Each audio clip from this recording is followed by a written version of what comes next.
മന്ത്രി വീണ ജോർജിന്റെ രാജിക്കായി ഇന്നും പ്രതിപക്ഷ യുവജന സംഘടനകളുടെ തെരുവ് യുദ്ധം. സംസ്ഥാന വ്യാപക പ്രതിഷേധങ്ങൾ സംഘർഷഭരിതമായി. കണ്ണൂർ DMO ഓഫീസിലേക്ക് യൂത്ത് കോൺഗ്രസ് മാർച്ചിന് നേരെ പോലീസ് ജലപീരങ്കി പ്രയോഗിച്ചതോടെ സംഘർഷത്തിൽ കലാശിച്ചു.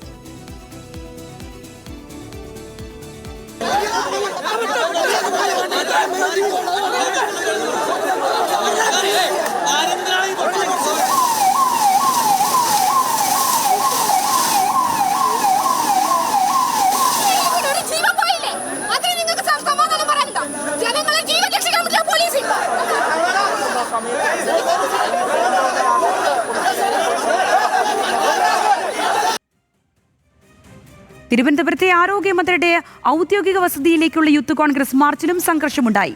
ബാരിക്കേഡ് മറിച്ചിടാനും പോലീസിനു നേരെ കല്ലേറും ഉണ്ടായി.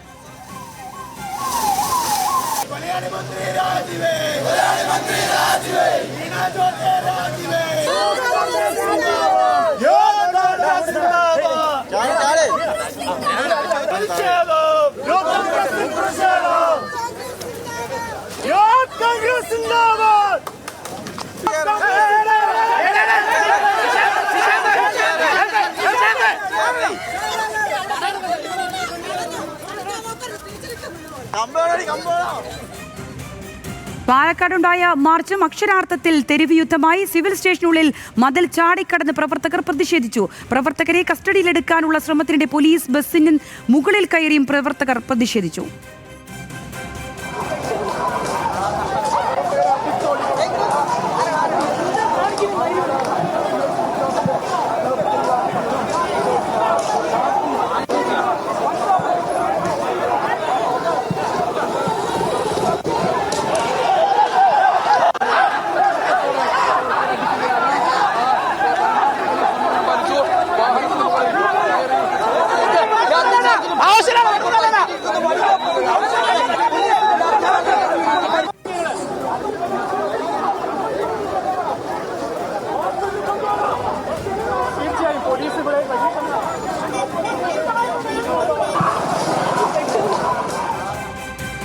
അങ്കമാലിയിൽ മന്ത്രി VN വാസവന് നേരെ കരിങ്കൊടി പ്രതിഷേധം നടന്നു.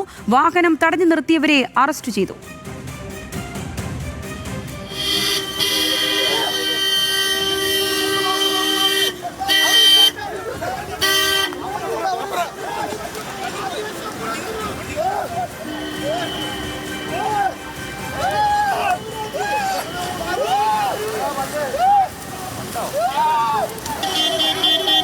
പത്തനംതിട്ടയിൽ വീണ ജോർജിന്റെ വീട്ടിലേക്കുള്ള BJP മാർച്ച് പോലീസ് തടഞ്ഞതോടെ സംഘർഷമുണ്ടായി. പ്രവർത്തകരെ ബലം പ്രയോഗിച്ച് അറസ്റ്റ് ചെയ്ത് നീക്കി. കോഴിക്കോട് മെഡിക്കൽ കോളേജിലേക്കും BJP മാർച്ച് നടത്തി.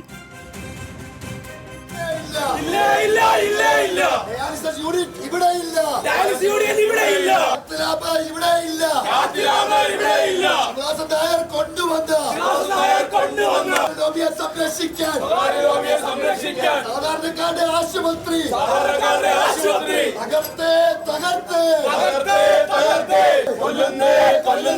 രോഗികളാകെ കൊല്ലുന്നേ പൊളിഞ്ഞു വീഴുന്നേ പ്രതിഷേധം. തിരുവനന്തപുരത്ത് നിന്നും അർജുൻ രാജും പാലക്കാട് നിന്ന് അജിത് ബാബുവും കൂടുതൽ വിശദാംശങ്ങളുമായി ചേരുകയാണ്. ആദ്യം തിരുവനന്തപുരത്തേക്ക് പോവുകയാണ്. അർജുൻ, വലിയ രീതിയിലുള്ള പ്രതിഷേധമാണ് സംസ്ഥാന വ്യാപകമായി നടന്നത്. അതിൽ ഇന്നലെയും വലിയ രീതിയിൽ പ്രതിഷേധം നടന്നു. അതിന്റെ തുടർച്ച ഇന്നുണ്ടായി. ഇന്നും പ്രവർത്തകർ എല്ലാ സീമകളും ലംഘിച്ച് ബാരിക്കേഡുകളൊക്കെ തകർത്തുകൊണ്ട് തന്നെ മുന്നേറുന്ന രീതിയിലാണ് നമ്മൾ കണ്ടത്. തിരുവനന്തപുരത്തെ സാഹചര്യം എന്താണ്? ഇപ്പോൾ പ്രതിഷേധങ്ങളെല്ലാം ശമിച്ചോ?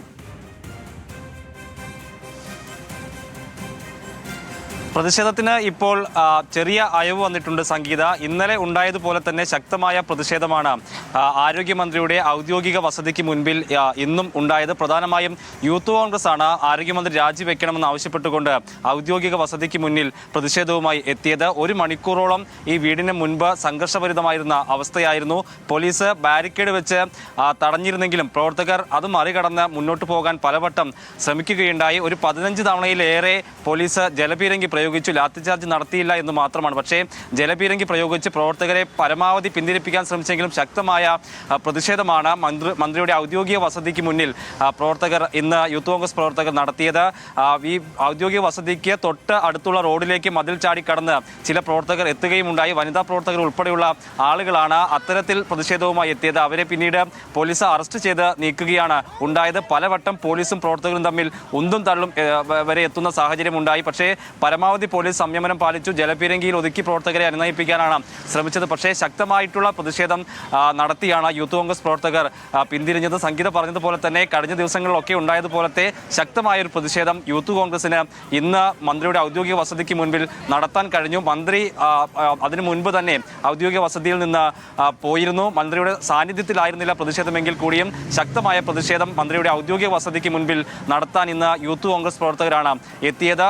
ഇനിയും മറ്റ് പല യുവജന സംഘടനകളും UDF അനുകൂല സംഘടനകളും ഒക്കെ പ്രതിഷേധവുമായി എത്തുമെന്ന് അറിയിച്ചിട്ടുണ്ട്. രാവിലെ KDYF-ന്റെ പ്രതിഷേധവും ഉണ്ടായിരുന്നു. അത് പക്ഷേ ഏതെങ്കിലും തരത്തിൽ അക്രമാസക്തമായി മാറിയില്ല. പക്ഷേ യൂത്ത് കോൺഗ്രസിന്റെ തിരുവനന്തപുരം ജില്ലാ കമ്മിറ്റി സംഘടിപ്പിച്ച പ്രതിഷേധത്തിലാണ് ഇത്തരത്തിൽ സംഘർഷപരമായിട്ടൊരു അവസ്ഥ ഉണ്ടായിരുന്നത്. എന്തായാലും ഇപ്പോൾ പ്രവർത്തകരെല്ലാം പിരിഞ്ഞു പോയിട്ടുണ്ട്. ആ സംഘർഷാവസ്ഥ ഇപ്പോൾ അയവ് വന്നിട്ടുണ്ട്. സംഘർഷാവസ്ഥയ്ക്ക് സംഗീത.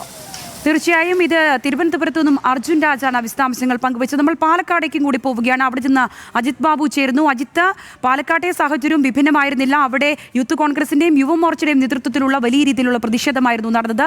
ഇപ്പോഴെങ്ങനെയാണ് പ്രതിഷേധം? അല്പസമയങ്ങൾക്ക് മുമ്പ് വരെ അവിടെ വലിയ രീതിയിലുള്ള പ്രതിഷേധമാണ് പാലക്കാട് നിന്ന് കണ്ടത്. അജിത്ത്, അവിടുത്തെ സാഹചര്യം എന്താണ്? സംഗീത സക്കറിയ, ഇപ്പോൾ പ്രതിഷേധം പൂർണ്ണമായും അവസാനിച്ചിട്ടുണ്ട്. ആദ്യം യൂത്ത് കോൺഗ്രസ് ആണ് ഇത്തരത്തിൽ പ്രതിഷേധവുമായി എത്തിയത്. യൂത്ത് കോൺഗ്രസിന്റെ പ്രവർത്തകർ വലിയ രീതിയിൽ പ്രവർത്തകരുണ്ടായിരുന്നു. സിവിൽ സ്റ്റേഷന്റെ മുമ്പിലേക്ക് എത്തുകയും പ്രതിഷേധത്തിന് പോലീസ് തടയുകയും ചെയ്തു. പിന്നാലെ മതിൽ ചാടിക്കടന്ന് പ്രവർത്തകർ സിവിൽ സ്റ്റേഷന് ഉള്ളിലേക്ക് പ്രവേശിച്ചു. ഇതോടുകൂടി രണ്ട് സ്ഥലത്ത് ഒരേപോലെ പോലീസും പ്രവർത്തകരും തമ്മിൽ ഉന്തും തള്ളും ഉണ്ടാകുന്ന സാഹചര്യം ഉണ്ടായി. സിവിൽ സ്റ്റേഷന്റെ ഉള്ളിലേക്ക് കടന്ന പ്രവർത്തകരെ പോലീസ് ബലം പ്രയോഗിച്ച് നീണ്ട നേരത്തിലെ ശ്രമത്തിനൊടുവിലാണ് പുറത്തേക്ക് എത്തിച്ചത്. അതോടുകൂടി പ്രവർത്തകരും പോലീസും തമ്മിൽ വീണ്ടും ഉന്തും തള്ളും ഉണ്ടായി. ഇതിനുശേഷം പോലീസ് പ്രവർത്തകർ പിരിഞ്ഞു പോകാതെ വന്നതോടുകൂടി ലാത്തി വീശുന്ന സാഹചര്യം ഉണ്ടായി. നിരവധി പ്രവർത്തകർക്ക് ലാത്തി ചാർജിൽ പരിക്കേറ്റു. അതിനുശേഷം ഇത്തരത്തിൽ പ്രവർത്തകരെ കസ്റ്റഡിയിലെടുത്ത് ഇവിടെ നിന്ന് കൊണ്ടുപോവുകയായിരുന്നു. ബാക്കിയുണ്ടായിരുന്ന പ്രവർത്തകർ അതോടുകൂടി ഇവിടെ നിന്ന് പ്രകടനവുമായി ടൗൺ സൗത്ത് പോലീസ് സ്റ്റേഷനിലേക്ക് മാർച്ച് നടത്തുകയും പ്രവർത്തകരെ വിട്ടുതരണമെന്ന് ആവശ്യപ്പെട്ട് അവിടെ പ്രതിഷേധം സംഘടിപ്പിക്കുകയും ചെയ്തു. വലിയ തരത്തിലുള്ള പ്രതിഷേധം തന്നെയാണ് യൂത്ത് കോൺഗ്രസിന്റെ ഭാഗത്തുനിന്നുണ്ടായത്. അറസ്റ്റ് ചെയ്യാൻ കസ്റ്റഡിയിലെടുക്കാൻ വേണ്ടി കൊണ്ടുവന്ന വാഹനത്തിന്റെ മുകളിൽ ഉൾപ്പെടെ പ്രതിഷേധിക്കുന്ന രീതിയിലേക്ക് കാര്യങ്ങൾ മാറി. ഏതാണ്ട് 1 മണിക്കൂറോളം യൂത്ത് കോൺഗ്രസിന്റെ പ്രതിഷേധം നീണ്ടു നിന്നു. അതിന് തൊട്ടു പിന്നാലെയാണ് യുവമോർച്ചയും ഇത്തരത്തിൽ ഒരു പ്രതിഷേധവുമായി എത്തിയത്. യുവമോർച്ചയും സമാനമായി മറ്റൊരു വഴിയിൽ കൂടി സിവിൽ സ്റ്റേഷന്റെ ഉള്ളിലേക്ക് കടന്ന് ശവമഞ്ചവുമായി DMO ഓഫീസിലേക്ക് മാർച്ചുമായി എത്തി. ഇത് പോലീസ് തടഞ്ഞു. പ്രവർത്തകരും പോലീസും തമ്മിൽ ഉന്തും തള്ളും ഉണ്ടായി. അതിനുശേഷം പ്രവർത്തകരെ കസ്റ്റഡിയിലെടുത്ത് കൊണ്ടുപോകാൻ തുടങ്ങിയപ്പോൾ മറ്റു പ്രവർത്തകർ വാഹനം തടഞ്ഞു. അതിനെ തുടർന്ന് ഉണ്ടായ പ്രവർത്തകരും പോലീസും തമ്മിൽ ഉന്തും തള്ളും ഉണ്ടായി. ഇതിനുശേഷം യുവമോർച്ച പ്രവർത്തകരെ മാറ്റിക്കൊണ്ട് ബാക്കി പ്രവർത്തകരെ കസ്റ്റഡിയിലെടുത്ത് കൊണ്ടുപോവുകയാണ്. അങ്ങനെ വലിയ പ്രതിഷേധമാണ് ഇന്നും പാലക്കാട് ഉണ്ടായത്. സംസ്ഥാനത്തുടനീളം ഉണ്ടാകുന്ന പ്രതിഷേധത്തിന്റെ പ്രതിഫലനം പാലക്കാടും അതേപോലെ തന്നെ നിൽക്കുകയാണ് എന്നുള്ളതാണ് നമുക്ക് കാണാൻ കഴിയുന്നത്. സംസ്ഥാനത്താകെ ഈ പ്രതിഷേധം ഇന്നും ശക്തതയോടെ മുന്നോട്ട് കൊണ്ടുപോകാൻ യൂത്ത് കോൺഗ്രസിന്റെ തീരുമാനമുണ്ടായിരുന്നു. ആ തീരുമാനം തന്നെയാണ് ഇന്ന് നടപ്പിലായത്. വലിയ പ്രതിഷേധം പലയിടങ്ങളിലും ഉണ്ടായി. വരും ദിവസങ്ങളിലും സമാനമായ പ്രതിഷേധം തുടരാനാണ് യൂത്ത് കോൺഗ്രസിന്റെയും യുവമോർച്ചയുടെയും തീരുമാനം. തീർച്ചയായും അജിത്ത്, പാലക്കാട് നിന്നുള്ള വിശദാംശങ്ങളാണ് അജിത് ബാബു നൽകിയത്. സംസ്ഥാനമൊട്ടാകെ വലിയ രീതിയിലുള്ള പ്രതിഷേധമാണ് നടന്നത്. പ്രതിപക്ഷ യുവജന സംഘടനകളുടെ നേതൃത്വത്തിൽ വലിയ രീതിയിലുള്ള പ്രതിഷേധം ഇന്ന് 2ാം ദിവസത്തിലും നടക്കുന്ന കാഴ്ചകളാണ് എല്ലായിടത്തു നിന്നും വന്നത്. ഓരോ ജില്ലകളിലും സമാനതകളില്ലാത്ത പ്രതിഷേധമായിരുന്നു നടന്നത്.